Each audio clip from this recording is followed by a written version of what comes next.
Добрият лекар, всички ние знаем, че най-добрият лекар над лекарите е Исус, така ли?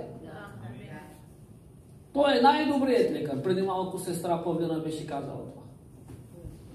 Той е най-чудесният. Той е лекар над лекарите, началник над всичките други останали лекари.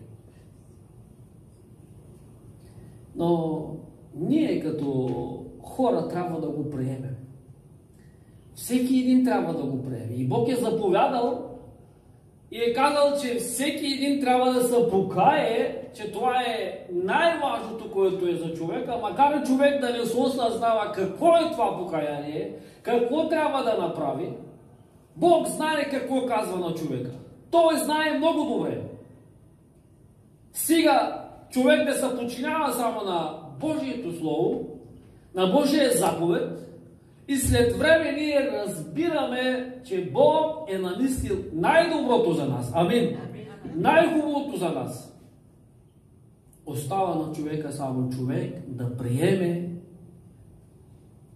истинският лекар, който е Исус Христос. Амин. Ние имаме нужда.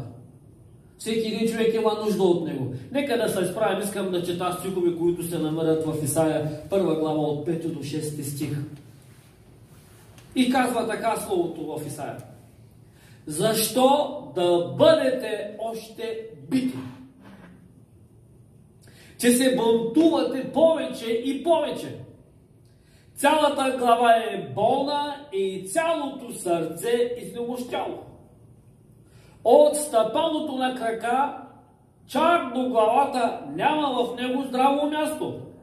Струпеи и синини и гнойни рани, нито изтискани, нито превързани, нито омекчени с масло. Нека да се.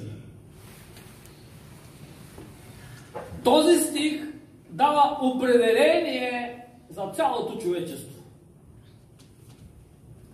Този стих казва диагнозата на всеки един човек.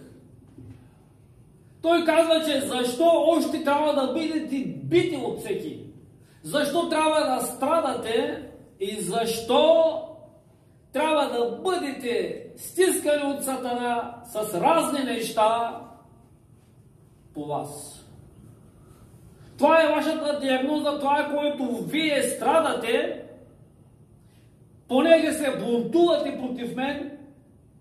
И аз виждам вашето състояние, че още от главата до петите вие сте болни. И между вас в цялото тяло няма нищо здраво.